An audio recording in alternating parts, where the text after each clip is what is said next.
افسانے کا نام ہے گولی اور اس کو لکھا ہے سعادت حسین منٹو نے۔ شفقت دوپہر کو دفتر سے آیا تو گھر میں مہمان آئے ہوئے تھے۔ عورتیں تھیں جو بڑے کمرے میں بیٹھی تھیں۔ شفقت کی بیوی عائشہ ان کی مہمان نوازی میں مصروف تھیں۔ جب شفقت صحن میں داخل ہوا تو اس کی بیوی باہر نکلی اور کہنے لگی، عزیز صاحب کی بیوی اور ان کی لڑکیاں آئی ہیں۔ شفقت نے ہیٹ اتار کر ماتھے کا پسینہ پونچھا۔ کون عزیز صاحب؟ عائشہ نے آواز دبا کر کہا۔ ہائے، آپ کے ابا جی کے دوست۔ اوہ، عزیز چچا، ہاں ہاں وہی۔ شفقت نے ذرا حیرت سے کہا، مگر وہ تو افریقہ میں تھے۔ عائشہ نے منہ پر انگلی رکھی۔ ذرا آہستہ بات کیجیے، آپ تو چلانا شروع کر دیتے ہیں۔ وہ افریقہ ہی میں تھے، لیکن جو افریقہ میں ہو کیا واپس نہیں آ سکتا؟ لو، اب تم لگی میم ایک کرنے، آپ تو لڑنے لگے۔ عائشہ نے ایک نظر اندر کمرے میں ڈالی۔ عزیز صاحب افریقہ ہی میں ہیں، لیکن ان کی بیوی اپنی لڑکی کی شادی کرنے آئی ہیں، کوئی اچھا بر ڈھونڈ رہی ہیں۔ اندر سے عزیز کی بیوی کی آواز آئی۔ عائشہ، تم نے روک کیوں لیا شفقت کو؟ آنے دو، آؤ شفقت بیٹا آؤ، تمہیں دیکھے اتنی مدت ہو گئی ہے۔ آیا چچی جان؟ شفقت نے ہیڈ اسٹینڈ کی کونٹھی پر رکھا اور کمرے میں داخل ہوا۔ آداب عرض چچی جان۔ عزیز کی بیوی نے اٹھ کر اس کو دعائیں دیں، سر پر ہاتھ پھیرا اور بیٹھ گئیں۔ شفقت بیٹھنے لگا تو اس نے دیکھا کہ سامنے صوفے پر دو گوری گوری لڑکیاں بیٹھی ہیں، ایک چھوٹی تھی دوسری بڑی۔ دونوں کی شکل آپس میں ملتی تھی۔ عزیز صاحب بڑے وجیہہ آدمی تھے، ان کی وہ وجاہت ان لڑکیوں میں بڑے دلکش طور پر تقسیم ہوئی تھی۔ آنکھیں ماں کی تھیں، نیلی، بال بھورے اور کافی لمبے۔ دونوں کی دو دو چوٹیاں تھیں۔ چھوٹی کا چہرہ بڑی کے مقابلے میں زیادہ نکھرا ہوا تھا، بڑی کا چہرہ ضرورت سے زیادہ سنجیدہ تھا۔ ان کی ماں ان سے مخاطب ہوئی، بیٹا سلام کرو بھائی کو۔ چھوٹی نے اٹھ کر شفقت کو آداب عرض کیا۔ بڑی نے بیٹھے بیٹھے ذرا جھک کر کہا، تسلیمات۔ شفقت نے مناسب و موزوں جواب دیا۔ اس کے بعد عزیز صاحب اور افریقہ کے متعلق باتوں کا لامتناہی سلسلہ شروع ہو گیا۔ نیروبی، ٹانگانیکا، دارالاسلام، قراتینیا، یوگنڈا، ان سب کی باتیں ہوئیں۔ کہاں کا موسم اچھا ہے، کہاں کا خراب ہے، پھل کہاں اچھے ہوتے ہیں۔ پھلوں کا ذکر چھڑا تو چھوٹی نے کہا، یہاں ہندوستان میں تو نہایت ذلیل پھل ملتے ہیں۔ جی نہیں، بڑے اچھے پھل ملتے ہیں، بشرط کہ موسم ہو۔ شفقت نے اپنے ہندوستان کی آبرو بچانا چاہی۔ غلط ہے، چھوٹی نے ناک چڑھائی۔ امی جان، یہ جو کل آپ نے مارکیٹ سے مالٹے لیے تھے، کیا وہاں کی یہ چنکو کا مقابلہ کر سکتے ہیں؟ لڑکیوں کی ماں بولی۔ شفقت بیٹا یہ صحیح کہتی ہیں، یہاں کے مالٹے وہاں کے چنکو کا مقابلہ نہیں کر سکتے۔ عائشہ نے چھوٹی سے پوچھا، طالت یہ چنگا کیا ہوتا ہے؟ نام تو بڑا عجیب و غریب ہے۔ طالت مسکرائی۔ آپا، ایک پھل ہے مالٹے اور میٹھے کی طرح، اتنا لذیذ ہوتا ہے کہ میں بیان نہیں کر سکتی۔ اور رس ایک نچوڑیے، یہ گلاس جو تپائی پر پڑا ہے لبالب بھر جائے۔ شفقت نے گلاس کی طرف دیکھا اور اندازہ لگانے کی کوشش کی کہ وہ پھل کتنا بڑا ہوگا۔ ایک چنگے سے اتنا بڑا گلاس بھر جاتا ہے؟ طالت نے بڑے فخریہ انداز سے جواب دیا۔ جی ہاں۔ شفقت نے یہ سن کر کہا، تو پھل یقیناً بہت بڑا ہوگا۔ طالت نے سر ہلایا۔ جی نہیں، بڑا ہوتا ہے نہ چھوٹا، بس آپ کے یہاں کے مالٹے کے برابر ہوتا ہے۔ یہی تو اس کی خوبی ہے کہ رس ہی رس ہوتا ہے اس میں۔ اور امی جان، وہاں کا اناناس بڑی روٹی کے برابر اس کی ایک کاش ہوتی ہے۔ دیر تک اناناس کی باتیں ہوتی رہیں۔ طالت بہت باتونی تھی۔ افریقہ سے اس کو عشق تھا، وہاں کی ہر چیز اس کو پسند تھی۔ بڑی، جس کا نام نگہت تھا، بالکل خاموش بیٹھی رہی۔ اس نے گفتگو میں کوئی حصہ نہ لیا۔ شفقت کو جب محسوس ہوا کہ وہ خاموش بیٹھی رہی ہے تو وہ اس سے مخاطب ہوا، آپ کو غالباً ان باتوں سے کوئی دلچسپی نہیں؟ نگہت نے اپنے ہونٹ کھولے۔ جی نہیں، سنتی رہی ہوں بڑی دلچسپی سے، شفقت نے کہا، لیکن آپ بولی نہیں۔ عزیز کی بیوی نے جواب دیا، شفقت بیٹا اس کی طبیعت ہی ایسی ہے۔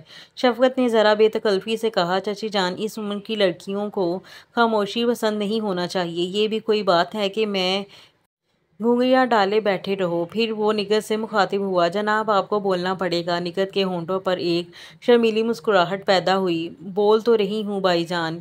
شفقت مسکرایا، تصویروں سے دلچسپی ہے آپ کو؟ نگہت نے نگاہیں نیچے کر کے جواب دیا، جی ہے۔ تو اٹھیے میں آپ کو اپنا البم دکھاؤں، دوسرے کمرے میں ہے۔ یہ کہہ کر شفقت اٹھا۔ چلیے۔ عائشہ نے شفقت کا ہاتھ دبایا۔ پلٹ کر اس نے اپنی بیوی کی طرف سوالیہ نگاہوں سے دیکھا۔ اس نے آنکھوں ہی آنکھوں میں کوئی اشارہ دیا جسے شفقت نہ سمجھ سکا۔ وہ متحیر تھا کہ خدا معلوم کیا بات تھی کہ اس کی بیوی نے اس کا ہاتھ دبایا اور اشارہ بھی کیا۔ وہ سوچ ہی رہا تھا کہ طالت کھٹ سے اٹھی۔ چلیے بھائی جان، مجھے دوسروں کے البم دیکھنے کا بہت شوق ہے، میرے پاس بھی ایک کلیکشن ہے۔ شفقت طلعت کو تصویریں دکھاتا رہا۔ حسب عادت طلعت بولتی رہی۔ شفقت کا دماغ کسی اور طرف تھا۔ وہ نگہت کے متعلق سوچ رہا تھا کہ وہ اس قدر خاموش کیوں ہے، تصویریں دیکھنے اس کے ساتھ کیوں نہ آئی۔ جب اس نے اس کو چلنے کے لیے کہا تو عائشہ نے اس کا ہاتھ کیوں دبایا؟ اس اشارے کا کیا مطلب تھا جو اس نے آنکھوں کے ذریعے کیا تھا؟ تصویریں ختم ہو گئیں۔ طلعت نے البم اٹھایا اور شفقت سے کہا، باجی کو دکھاتی ہوں، ان کو بہت شوق ہے تصویریں جمع کرنے کا۔ شفقت پوچھنے ہی والا تھا کہ اگر ان کو شوق ہے تو وہ اس کے ساتھ کیوں نہ آئیں، مگر طلعت البم اٹھا کر کمرے سے نکل گئی۔ شفقت بڑے کمرے میں داخل ہوا تو نگہت بڑی دلچسپی سے البم کی تصویریں دیکھ رہی تھی۔ ہر تصویر اس کو مسرت پہنچاتی تھی۔ عائشہ لڑکیوں کی ماں سے باتیں کرنے میں مشغول تھی۔ شفقت کنکھیوں سے دیکھتا رہا۔ اس کا چہرہ جو پہلے ضرورت سے زیادہ سنجیدگی کی دھند میں لپٹا تھا اب بشاش تھا۔ ایسا لگتا تھا کہ تصویریں جو آرٹ کا بہترین نمونہ تھیں اس کو راحت بخش رہی تھیں۔ اس کی آنکھوں میں اب چمک تھی، لیکن جب ایک گوڑے اور صحت مند عورت کی تصویر آئی تو یہ چمک ماند پڑ گئی۔ ایک ہلکی سی آہ اس کے سینے میں لرزی اور وہیں دب گئی۔ تصویریں ختم ہوئیں تو نگہت نے شفقت کی طرف دیکھا اور بڑے پیارے انداز میں کہا، بھائی جان شکریہ۔ شفقت نے البم نگہت کے ہاتھ سے لیا اور مینٹل پیس پر رکھ دیا۔ اس کے دماغ میں کھدبد ہو رہی تھی۔ اس کو ایسا لگتا تھا کہ کوئی بہت بڑا اسرار اس لڑکی کی زندگی کے ساتھ وابستہ ہے۔ اس نے سوچا شاید کوئی نامکمل رومان ہو یا کوئی نفسیاتی حادثہ۔ چائے آئی تو نگہت سے مخاطب ہوا، اٹھیے چائے بنائیے، یہ پرولیج لیڈیز کا ہے۔ نگہت خاموش رہی، لیکن طلعت پھدک کر اٹھی، بھائی جان میں بناتی ہوں۔ نگہت کا چہرہ پھر دھند میں مفلوج ہو گیا۔ شفقت کا تجسس بڑھتا گیا۔ ایک بار جب اس نے غیر ارادی طور پر نگہت کو گھور کر دیکھا تو وہ سٹپٹا سی گئی۔ شفقت کو دل ہی دل میں اس بات کا افسوس ہوا کہ اس نے کیوں ایسی نازیبا حرکت کی۔ چائے پر ادھر ادھر کی بے شمار باتیں ہوئیں۔ طلعت نے ان میں سب سے زیادہ حصہ لیا۔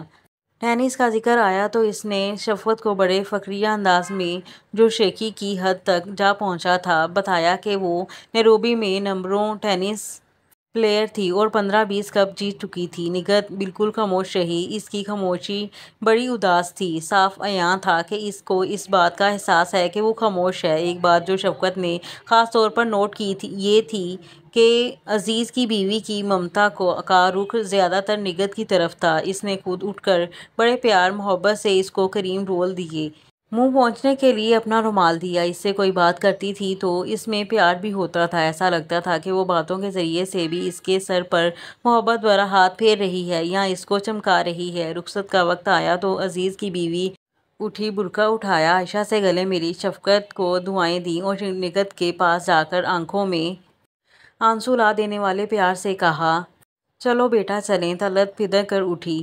عزیز کی بیوی نے نگہت کا ایک بازو تھاما، دوسرا بازو طلعت نے پکڑا۔ اس کو اٹھایا گیا۔ شفقت نے دیکھا کہ اس کا نچلا دھڑ بالکل بے جان ہے۔ ایک لہجے کے لیے شفقت کا دل و دماغ ساخت ہو گیا۔ جب وہ سنبھلا تو اسے اپنے اندر ایک ٹھیس سی اٹھتی محسوس ہوئی۔ لڑکھڑاتی ہوئی ٹانگوں پر ماں اور بہن کا سہارا لیے نگہت غیر یقینی قدم اٹھا رہی تھی۔ اس نے ماتھے کے قریب ہاتھ لے جا کر شفقت اور عائشہ کو آداب عرض کیا۔ کتنا پیارا انداز تھا، مگر اس کے ہاتھ نے شفقت کے دل پر جیسے گونسا مارا۔ سارا اسرار اس پر واضح ہو گیا تھا۔ سب سے پہلا خیال اس کے دماغ میں یہ آیا، قدرت کیوں اتنی بے رحم ہے؟ ایسی پیاری لڑکی اور اس کے ساتھ اس قدر ظالمانہ اور بہیمانہ سلوک۔ اس معصوم کا آخر کیا گناہ تھا جس کی سزا اتنی کڑی دی گئی؟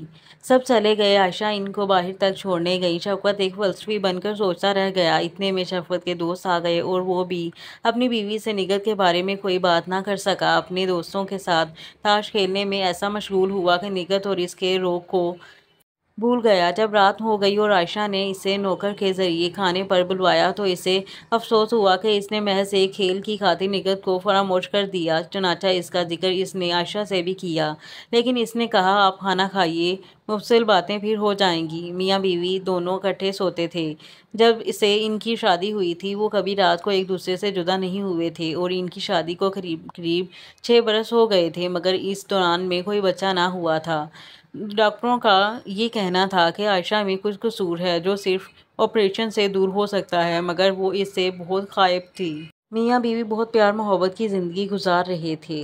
ان کے درمیان کوئی رنجش نہیں تھی۔ رات کو وہ اکٹھے لیٹتے۔ حسب معمول جب ایک دوسرے کے ساتھ لیٹے تو شفقت کو نگہت یاد آئی۔ اس نے ایک آہ بھر کر اپنی بیوی سے پوچھا، عائشہ نگہت بیچاری کو کیا روگ ہے؟ عائشہ نے بھی آہ بھری اور بڑے افسوسناک لہجے میں کہا، 3 برس کی ننھی منھی بچی تھی کہ تب مہرکا ہوا نچلا در مفلوج ہو گیا۔ شفقت کے دل میں نگہت کے لیے ہمدردی کا بے پناہ جذبہ پیدا ہوا۔ اس نے اپنی بیوی کی پیٹھ کو اپنے سینے کے ساتھ لگایا اور کہا، عائشہ، خدا کیوں اتنا ظالم ہے؟ عائشہ نے کوئی جواب نہ دیا۔ شفقت کو دن کے واقعات یاد آنے لگے۔ جب میں نے اس سے کہا تھا کہ چلو میں تمہیں البم دکھاتا ہوں تو تم نے میرا ہاتھ اسی لیے دبایا تھا کہ ہاں ہاں اور کیا؟ آپ تو بار بار، خدا قسم مجھے نہیں معلوم تھا۔ اس کو اس بات کا بہت احساس ہے کہ وہ اپاہج ہے۔ تم نے یہ کہا تو مجھے ایسا معلوم ہوا کہ میرے سینے میں کسی نے تیر مارا ہے۔ جب وہ آئی تو خدا کی قسم مجھے بہت دکھ ہوا۔ بیچاری کو پیشاب کرنا تھا۔ ماں اور چھوٹی بہن ساتھ گئیں۔ آزار بند کھولا، پھر بند کیا۔ کتنی خوبصورت ہے، بیٹھی ہو تو خدا کی قسم بالکل پتہ نہیں چلتا کہ فالج زدہ ہے، بڑی ذہین لڑکی ہے۔ اچھا، ماں کہتی تھی کہ اس نے کہا تھا کہ امی جان میں شادی نہیں کروں گی، کنواری رہوں گی۔ شفقت تھوڑی دیر کے لیے خاموش ہو گیا۔ اس کے بعد اس نے انتہائی دکھ محسوس کرتے ہوئے کہا، تو اس کی اس بات کا احساس ہے کہ اس سے شادی کرنے کے لیے کوئی رضامند نہیں ہوگا؟ عائشہ نے شفقت کی چھاتی کے والوں میں انگلیوں سے کنگھی کرتے ہوئے کہا۔ شفقت صاحب، کون شادی کرے گا ایک اپاہج سے؟ نہیں نہیں، ایسا نہ کہو عائشہ، اتنی بڑی قربانی کون کر سکتا ہے؟ شفقت صاحب، تم ٹھیک کہتی ہو، خوبصورت ہے، اچھے کھاتے پیتے ماں باپ کی لڑکی ہے، سب ٹھیک ہے، مگر میں سمجھتا ہوں لیکن مردوں کے دل میں رحم کہاں؟ شفقت نے کروٹ بدلی۔ ایسا نہ کہو عائشہ۔ عائشہ نے بھی کروٹ بدلی۔ دونوں روبرو ہو گئے۔ میں سب جانتی ہوں۔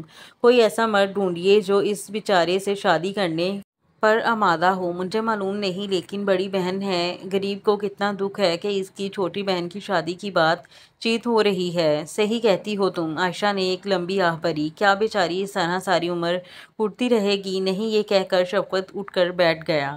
عائشہ نے پوچھا، کیا مطلب؟ تمہیں اس سے ہمدردی ہے؟ کیوں نہیں؟ خدا کی قسم کھا کر کہو۔ ہائے، یہ بھی کوئی قسم کھلوانے کی بات ہے؟ ہر انسان کو اس سے ہمدردی ہونی چاہیے۔ شفقت نے چند لمحات خاموش رہنے کے بعد کہا، تو میں نے ایک بات سوچی ہے۔ عائشہ نے خوش ہو کر کہا، کیا؟ مجھے ہمیشہ اس بات کا احساس رہا ہے کہ تم بہت بلند خیال عورت ہو۔ آج تم نے میرے اس خیال کو ثابت کر دیا ہے۔ میں نے، خدا میرے اس ارادے کو استقامت بخشے، میں نے ارادہ کر لیا ہے کہ میں نگہت سے شادی کروں گا۔ سارا ثواب تمہیں ملے گا۔